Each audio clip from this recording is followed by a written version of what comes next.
एक बार फिर से आप सभी मित्रों का आज के मनन में मैं आपका मित्र भाई अजीत हार्दिक स्वागत करता हूं। मित्र, मैं धन्यवाद करता हूं और आशा करता हूं कि इन दिनों हम क्रिसमस के मनन में चल रहे हैं। आज क्रिसमस के मनन का दूसरा भाग हमारे लिए प्रस्तुत है। तो आइए आज के मनन में चलें और मैं आशा करता हूं मित्रों कि आपको कल के वचन के द्वारा आशीष मिली होगी। बड़े दिन के समय में इन सारे मैसेजेस को अधिक से अधिक आप अपने प्रियों के साथ शेयर कीजिए, अधिक से अधिक लोगों को बताइए और लोगों को उत्साहित कीजिए। मैं विश्वास करता हूं कि इन दिनों लगातार, जबकि 25 तारीख तक हम क्रिसमस पर मनन करेंगे, मैं आशा करता हूं कि बहुत सारी प्रकाश की बातें हमारे सामने आशीष को देती हुई आएंगी। तो आइए चलते हैं आज के मनन में। आज है मनन का दूसरा भाग। मत्ती 2 और उसके 11 में वचन बताता है कि जब यीशु के पास ज्योतिषी पहुंचे तो उन्होंने बालक को मरियम के साथ देखा और लिखा है, और मुंह के बल गिरकर उसे प्रणाम किया। मित्र, ज्योतिषियों के बारे में हम जानते हैं, वे 3 ज्योतिषी थे। ये बहुत दूर से आए थे। उन्होंने रेगिस्तान, जंगल, पर्वतों को पार किया था।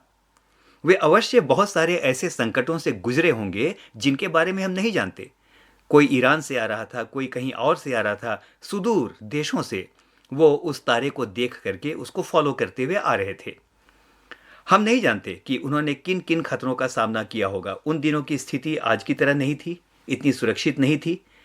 जंगली इलाका होगा, रेगिस्तान होगा, जंगली इलाकों में यदि जा रहे होंगे तो जंगली जानवर होंगे। बहुत सारे खतरों को उन्होंने अपने सामने देखा होगा। मित्र, वो मामूली लोग नहीं थे। वचन को यदि आप देखें तो लिखा है कि उन्होंने राजा को, या तो जन्मे हुए यीशु को, सोना, लोबान और गंधरस भेंट में चढ़ाई।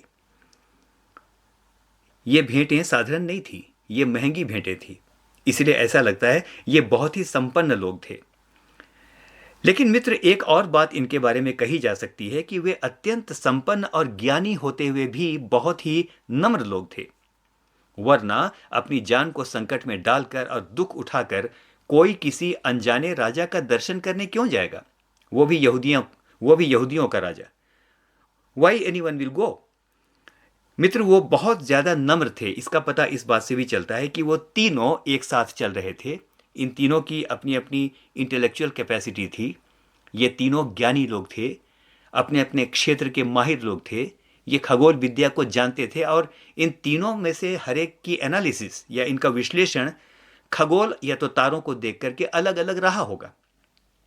और जहां 2 विद्वान मिलते हैं या 3 विद्वान मिलते हैं तो वहां पर मतभेद का होना बिल्कुल निश्चित है, होगा ही होगा।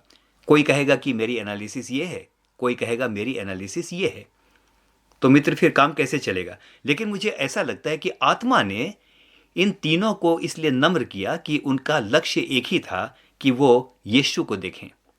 यीशु को देखने के लिए वो जा रहे थे मित्र। इससे मुझे ऐसा लगता है कि उन्होंने एक दूसरे के साथ अक्सर असहमति होते हुए भी सहमति जताई होगी और इन तीनों ने मिलकर इस यात्रा को जारी रखा। तो बड़े दिन का एक बहुत बड़ा संदेश ये है मेरे मित्रों कि मतभेदों का होना सामान्य बात है। हम लोग मनुष्य हैं, संभव है, लेकिन बड़े दिन में क्यों ना ऐसा कहें। मुझे ऐसा लगता है कि यदि ये सारे विद्वान अपनी अपनी बघारते, अपनी अपनी बात कहते कि मेरी एनालिसिस ही ठीक है, तो क्या होता?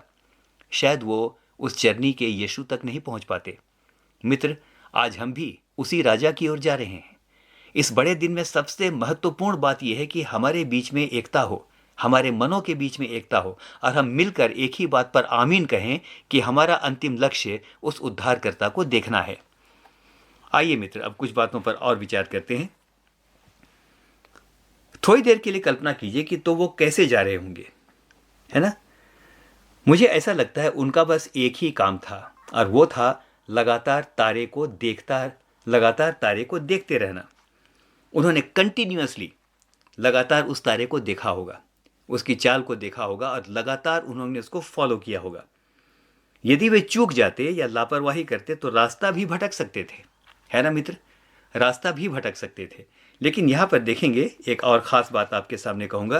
तारा उनकी सुविधा के अनुसार नहीं चल रहा था। तारे का अपना पूर्व निर्धारित मार्ग था। तारा मरुभूमि, जंगल, बियावान, जहां से भी चलता उन्हें उसका अनुसरण करना था।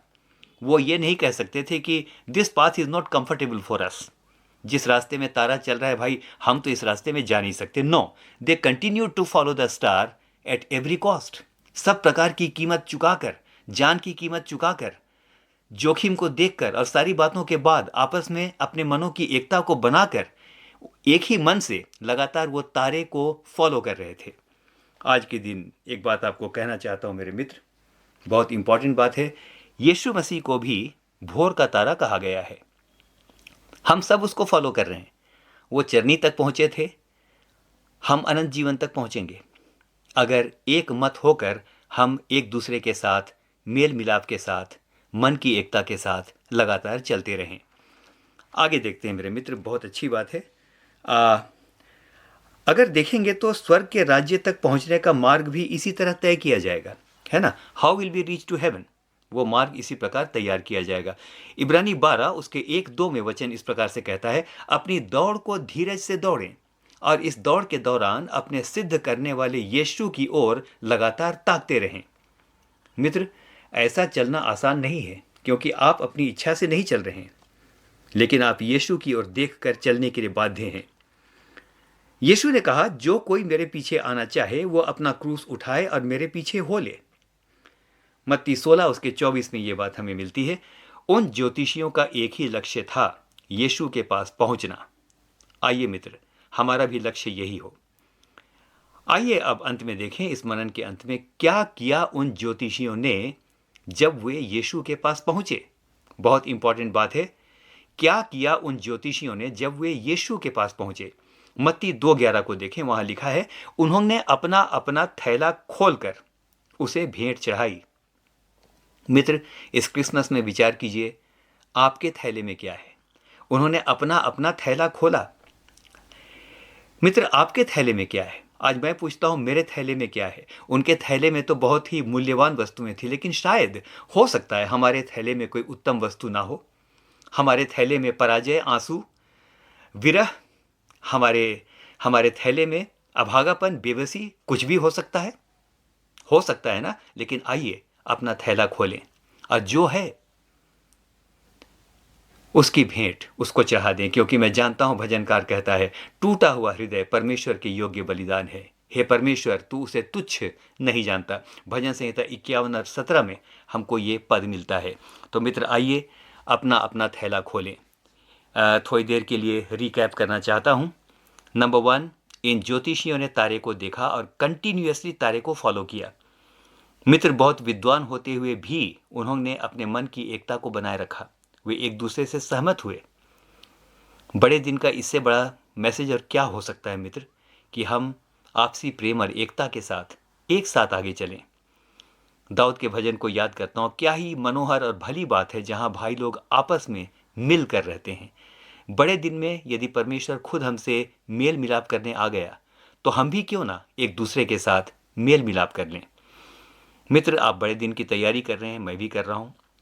बहुत अच्छा है कि आइए इस मनन के दौरान उन लोगों को सोचें शायद जिनसे बहुत अधिक मेल नहीं है।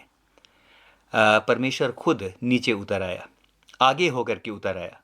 लिखा है, परमेश्वर के निकट आओ तो वो तुम्हारे निकट आएगा। लेकिन क्रिसमस में कुछ और हुआ, परमेश्वर स्वयं निकट आया ताकि हम उसके निकट आएं। तो मित्र, जिस प्रकार परमेश्वर दीन होकर स्वयं निकट आया, आइए हम भी दीन होकर उनके निकट जाएं जिनसे शायद हमारी बहुत ज़्यादा दूरी बन गई है। हम में से हर एक को परमेश्वर बहुत आयत के साथ आशीष दे। तो बड़े दिन के मनन में लगातार हम चलते रहेंगे।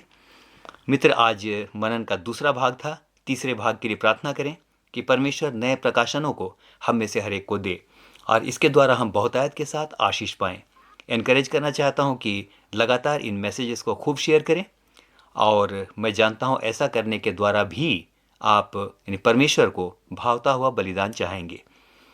एक छोटी अनाउंसमेंट इस समय कर देता हूं कि नया साल आ रहा है और एक बहुत अच्छी किताब जिसका नाम है स्वर्ग की ओस, ये इसमें 365 इस तरह के छोटे छोटे मनन लिखे हुए हैं।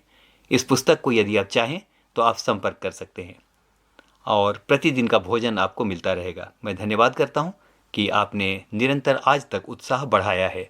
उत्साह को बढ़ा करके रखिए, अपना उत्साह भी बढ़ाइए, हमारा भी बढ़ाइए। हम में से हर एक को परमेश्वर आशीष दे। आमीन, और फिर से आमीन।